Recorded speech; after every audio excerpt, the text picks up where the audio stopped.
Could workplace stress actually be a good thing? Well, that depends. In the latest issue of Today at Work from the ADP Research Institute, we examine the variables that influence the way people process stress at work.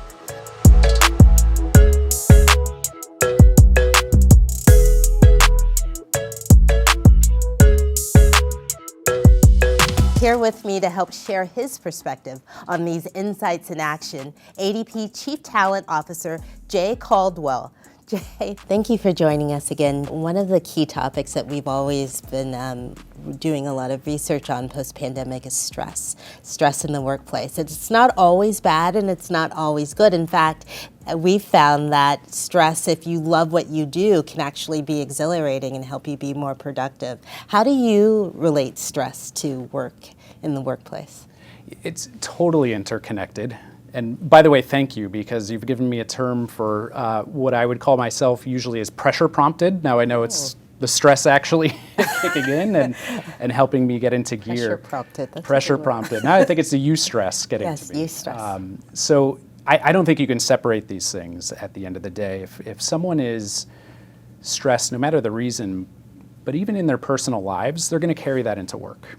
And so it's helpful to understand where is their mindset, where is their mental wellness, and where are they facing challenges, and how can we as employers help them address those inside the company? Because I think to the extent we can minimize distress, the more engaged someone will be, the more productive they can be, and the more focused they can be at the end of the day in that time that they do spend at work. Yeah. Do you have advice for managers of how they can provide that eustress, that good stress that maybe motivates someone to reach a little higher or be more productive versus that distress that can overburden workers? How, as a manager, do you navigate between the two? Yeah, it's challenging, and one is making sure you're keeping connected to your people, especially workers that might be remote, which is difficult to understand, like how are they doing emotionally at the end of the day, or their stress levels, and everyone's is different. So actually checking in on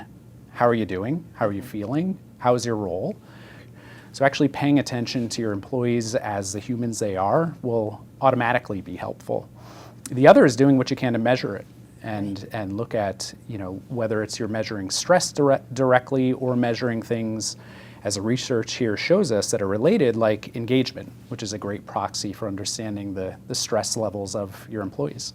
One other thing that's been a hot topic in the workplace is flexibility. And our research has found that hybrid workers are less stressed than the remote or fully on-site peers.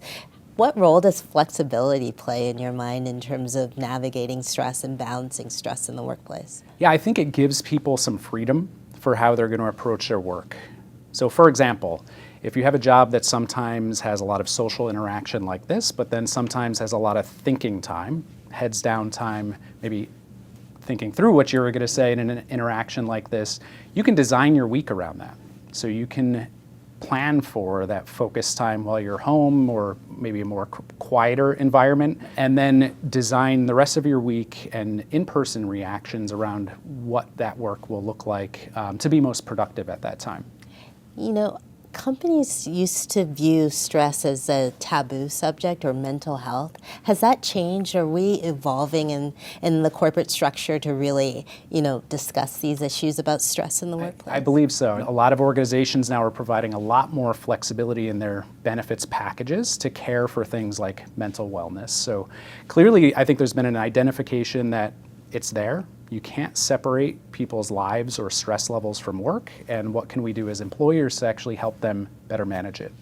That's fantastic. I agree. I hope that this is one part of the pandemic that stays with us for a while. Me too. Thank you for joining us, Jay. Thank you for your perspectives.